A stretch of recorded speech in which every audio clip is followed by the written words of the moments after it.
Good morning. Can't really see me, but here, I'll get closer. Alrighty, so this morning I typed into Google transgender and neural hormones, and I got this paper from good morning. I got this paper from 2021, and it looked, really well done science, neuroscience, and it was retracted. And I'm like, oh wow, this is fascinating. And so the paper starts off with um I'm starting a blog on it, but basically they start off with, well, the reason it was retracted is because they're saying that the scientists are making comparisons between humans and animal models that are deemed unsupportable. And the authors disagree with this reason for retraction. So, okay, and so then you got to wonder, well, are humans not animals? I mean, are the models wrong, or was it because the models were wrong, or because the claim that humans are animals was wrong? I mean, obviously humans are animals. Okay.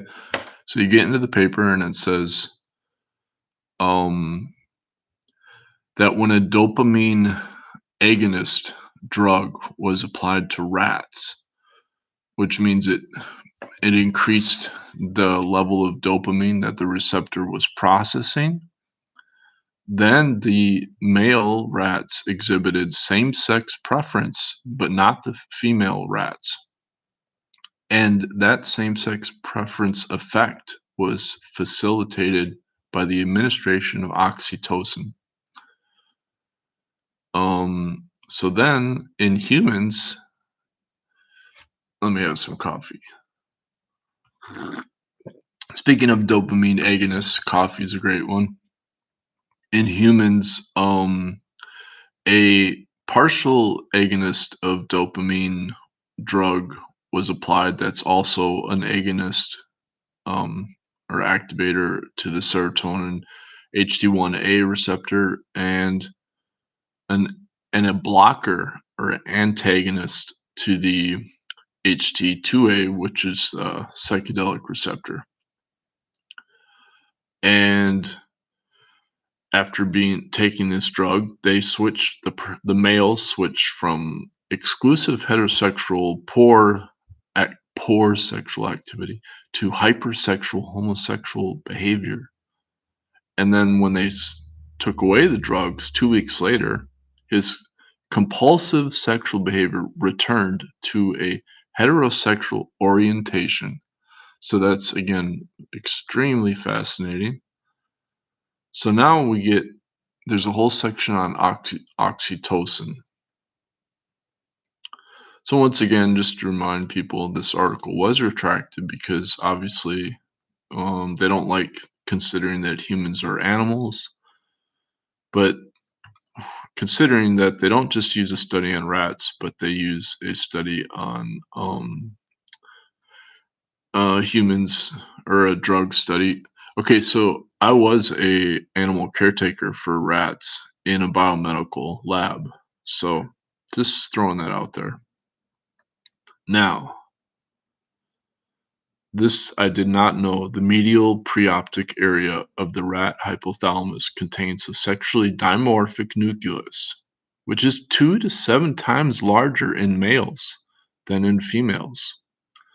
So I could see where this is where the referees would be like, wait a second, that's in rats. Maybe it's not in humans. Therefore, we should retract the article.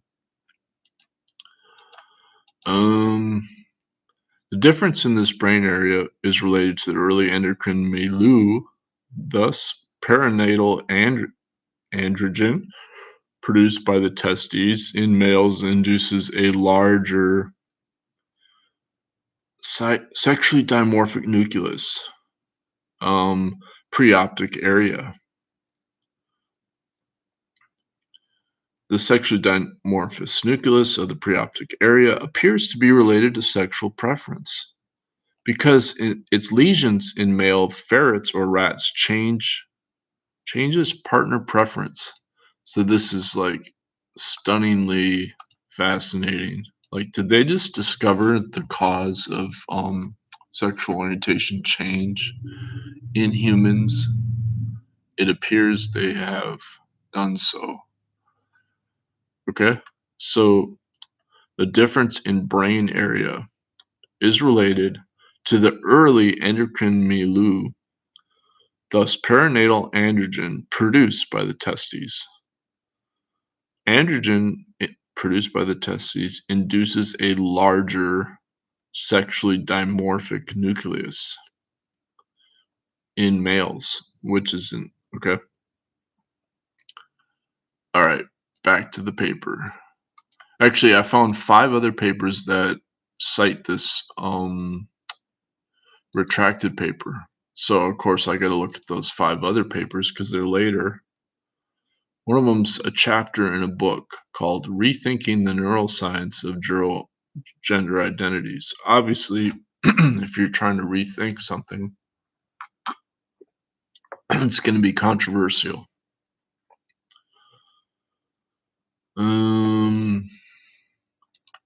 Another one is a Russian paper, which I haven't translated. I have to go into Chrome, I think, to translate that. It's in a journal called Cyberleninka, which is kind of scary name. Okay. Yeah, okay, it's in Russian. Oh, here we go. Regulation of female sexual behavior and possibilities of drug therapy. Alrighty. So we got that. And then we have a third paper called Sex is not non-binary or mutable, and neither is sexual identity or orientation. So obviously that's gonna cause a lot of controversy to claim that sexual dysphoria is mostly latent homosexuality. Okay. Alrighty, so that's the third paper. So 1, 2, 3. Okay, so I have 3 papers that are citing this. No, I have 4 papers that are citing this original paper. Now back to the original paper. Anybody watching? One person still watching? 2 people watching. All right, good morning. We are reading this morning a retracted. Oh, I lost both people. So maybe, I don't know. Sometimes Google doesn't show. If there's like only one person, then it doesn't really show. Okay. So, here we go. The oxytocinogeric system. Just because I can't say a word doesn't mean I can't read it. I'm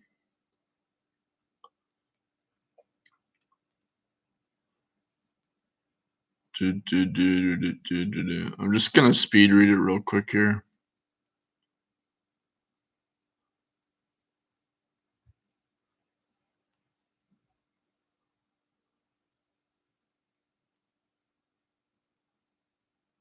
Learning conditioned same-sex preference could develop by administering oxytocin or the dopamine agonist, either alone or together. Though the number of oxytocin neurons in the paraventricular nucleus did not seem to be related to sexual orientation, researchers did find oxytocin had stronger impact on social face processing in homosexual men than in heterosexual men. This indicates that oxytocin may play a different role in the regulation of social interactions according to sexual orientation. Wow, this is getting like hyper focused on behavior. I don't know. It's like the thing about these behavior studies is like I could just change my behavior because I want to, you know? Like why don't other people do that for these studies? I would not comply with somebody trying to study my behavior in such a way. I would just, I don't know, randomly change my behavior just to mess up with the study. It's like I don't think I'm just saying that, you know, like whatever, they can study this stuff if they want to, but okay. No, all right. Neuropsychiatric disorders vary in prevalence according to sexual orientation. Yeah. Okay. Uh, individuals identified as had higher risk of depression and anxiety. Well, that kind of makes sense because that could just be as social conditioning. Um, okay. All right. For autism, the number of young males with bisexual orientation appeared to be high, 13%. Yeah.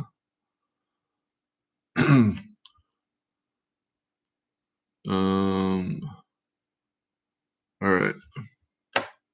Prevalence of schizophrenia and psychotic illness were higher in gay men and men who were not sure of their sexual orientation. Yeah. So basically, they're just basically saying like there's a connection between sexual orientation and being um having a psychiatric disorder. So, which is obviously taboo to say that because um that got taken out of the DSM a long time ago that sexual orientation is a psychiatric disorder. Um,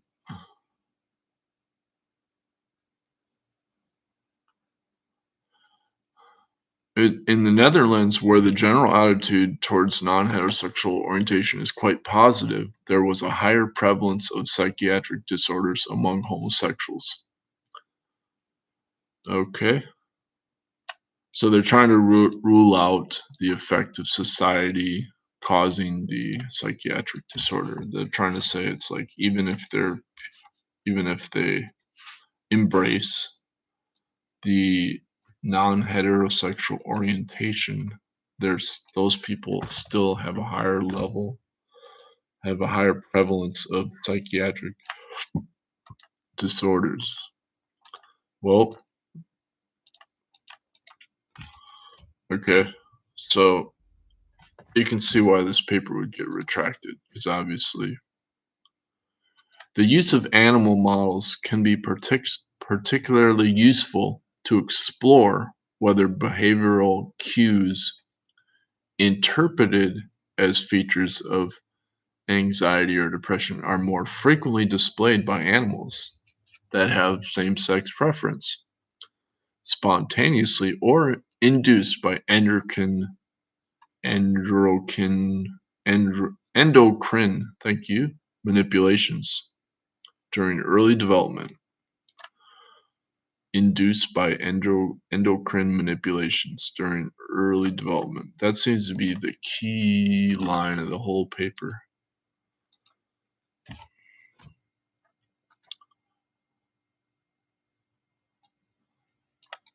Yeah, so basically the referees are like, no, you cannot do that. You cannot use animals to compare endocrine manipulations during early development with humans. Now, why is that? Because they're trying to claim that humans have some kind of philosophical free will to change their orientation versus early endocrine manipulation. I don't know. Such studies have the advantage of dismissing stigma.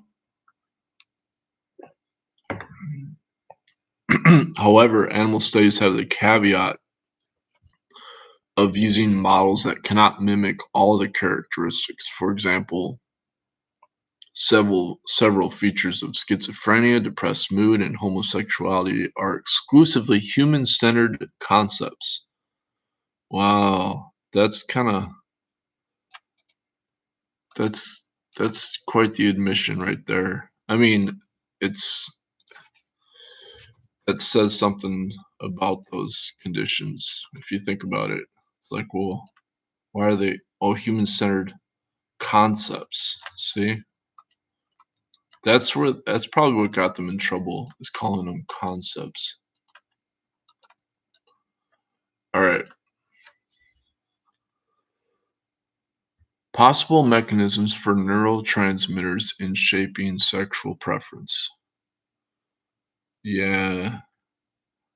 I don't know. It's like if you gotta wonder about preference. Like if like you go to Africa and there's 90 million people in acute food insecurity, and are those people with, acute food insecurity, which means starvation, um are they focused on their preference of sexual orientation? I suppose, um, before they started starving, preferred they could have a preference of orientation, but it's like to prefer something means you're making, you're making a choice. It's like you go to a restaurant and you have only so many choices, but if you're starving, you're not gonna really care about the lack of choices. Um, just saying how much of it is due to concepts based on the medial amygdala kisspeptin neurons could be involved in regulating attraction towards opposite sex conspecifics as well as experimental anxiety. After selectively stimulating these neurons, there was an increase in the time spent by male mice investigating estrus females. Hey now, watch out. Okay, so this has been my whole point. I've posted several papers pointing out that females have like at least twice as many estrogen, or oxytocin neurons than males. And so this is, if you think about what they're saying, is that the males are affected by um, administration of oxytocin because they have a much larger sexual dimorphic nucleus. And so this is exactly the opposite of the having 2 to 7 times more oxytocin neural receptors in females, because the oxytocin neural receptors in females would like lock them in more. That seems to be where they're going with this. Um, okay, I'm gonna keep searching the word oxytocin. It's used 36 times. I'm at 26 of 36. Anybody watching? Nobody's watching me. I'm all alone on the internet for now.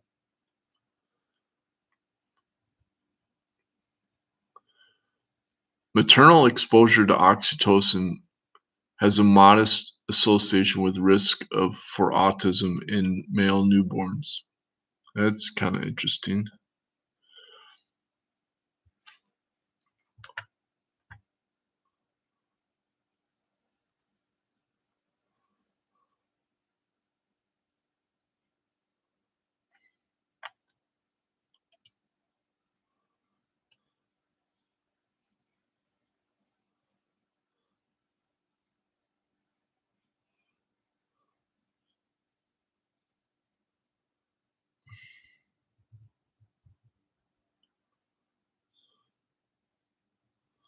Fetal exposure to medications may increase neuropsychiatric outcomes in newborns. Yeah. So that's where they went with the paper. They're like, it's due to drug exposure.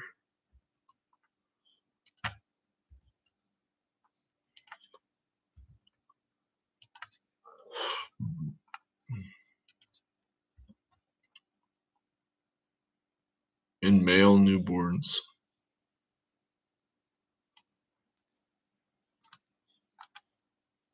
Very fascinating.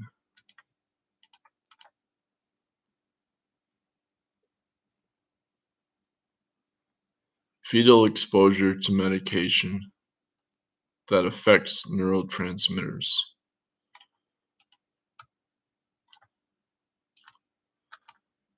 Okay.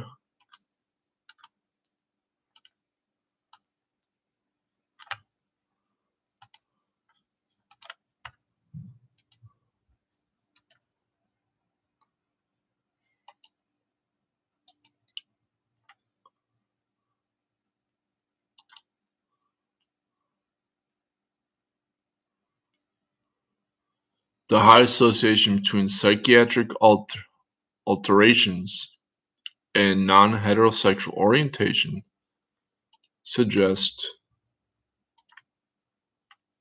that neurotransmitter changes during development may have an impact on both. That completely makes sense to me. I don't know why this paper would get well, because they're claiming it's a psychiatric disorder.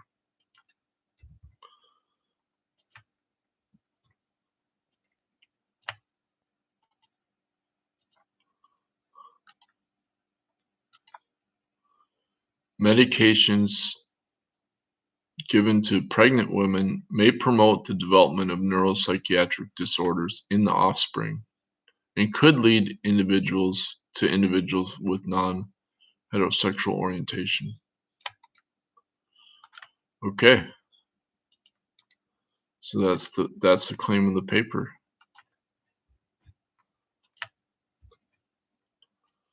Very interesting. Pretty fascinating paper, actually. I mean, it comes down. They're clear about what they're saying. They're making a claim, but I want to see if they talk about receptors for oxytocin. Receptor 25 times. Here we go. Oxytocin neuroreceptors. Yep. Sex dependent regulation by social reward. Okay, thanks.